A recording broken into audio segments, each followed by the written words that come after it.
Hari ini kami kembali merilis hasil quick count atau hitung cepat, tapi khususnya kami fokus pada hasil pemilu legislatif, ya.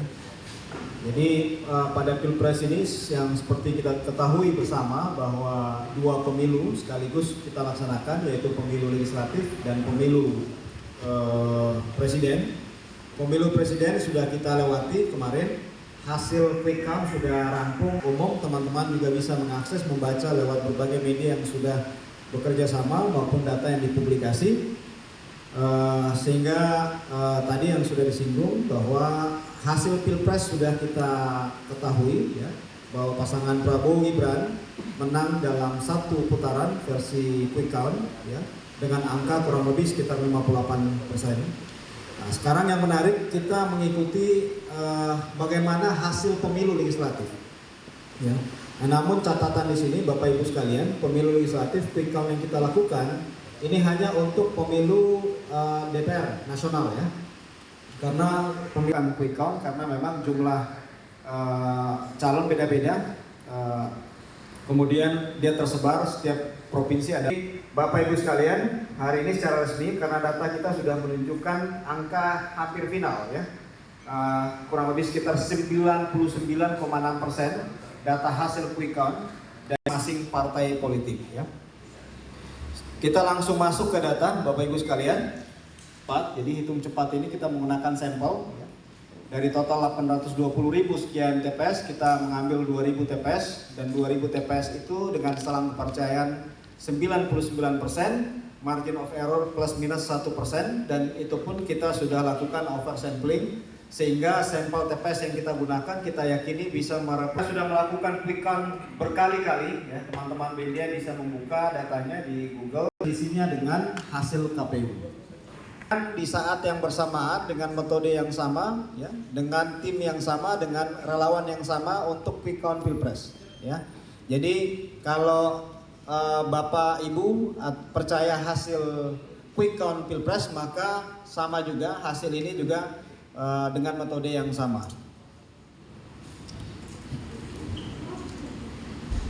Saya langsung masuk ke data Bapak Ibu sekalian. Hasil quick count partai politik tahun 2024. Inilah hasil terakhir kami, ya. Data terkumpul, data sampel yang masuk dari 2.000 TPS, data masuk 99,6%, ya. Jadi hanya tersisa 0,4% lagi yang belum masuk, ya. 0,4% yang belum masuk ini memang terkendala karena ada TPS yang berada, TPS sampling kita, sampel kita yang berada di pelosok-pelosok daerah, ya. Hitung ulang. Jadi akhirnya tim kami belum bisa mengirim data karena harus menghitung ulang. Ada juga TPS yang berada di pelosok sehingga relawan kami butuh waktu untuk turun ke kota untuk bisa mengirim data. Tapi tidak terlalu signifikan. Dari sisi tingkat partisipasi Pileg, Bapak Ibu sekalian, ternyata hasil VTO atau voters turnout atau tingkat partisipasi pemilu legislatif kita itu lebih rendah dibanding pemilu presiden, ya.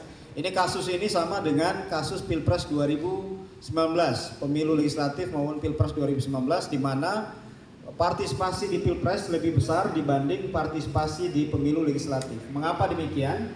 Karena memang pemilu presiden lebih simpel, orang hanya memilih 3 nama, sementara pemilu legislatif ini banyak partai politik dan banyak nama yang harus dipilih. Belum lagi tingkatannya ada 3 tingkatan plus DPD. Itu tingkat partisipasi dari hasil pemilu, hasil quick count kita, pemilu legislatif 2024 menghasilkan PDIP sebagai juara, ya. Hasil quick count kita hitung cepat, dan ini kalau kemudian hasil KPU-nya sesuai dengan hasil quick count ini, maka PDIP menjadi satu-satunya partai yang melakukan hat-trick, ya, untuk menjadi pemenang pemilu legislatif. Jadi PDIP di urutan pertama dengan angka 16,82%, kemudian disusul kedua dengan selisih yang tidak terlalu lebar, Partai Golkar 14,93%, kemudian Gerindra 13,43%, ya. Disusul keempat Partai Kebangkitan Bangsa PKB 10,56%, Di tempat kelima ada Partai Nasdem 9,45%, kemudian PKS 8,36%, Partai Demokrat 6,98%, PAN 6,59%, kemudian P3 ini ada 3,8%, PSI 2,7%, ya, dan yang lain rata-rata masih di bawah 2%. Ya. Ini margin of error dari quick count kita di plus minus dari data masuk 99,6%. Ya, dari partai yang melakukan hat-trick untuk memenangkan 3 pemilu legislatif berturut-turut, ya. Kemudian kalau kita lihat dari data itu, maka kita bisa membagi data, ya, bahwa ada 3 partai yang kita sebut sebagai partai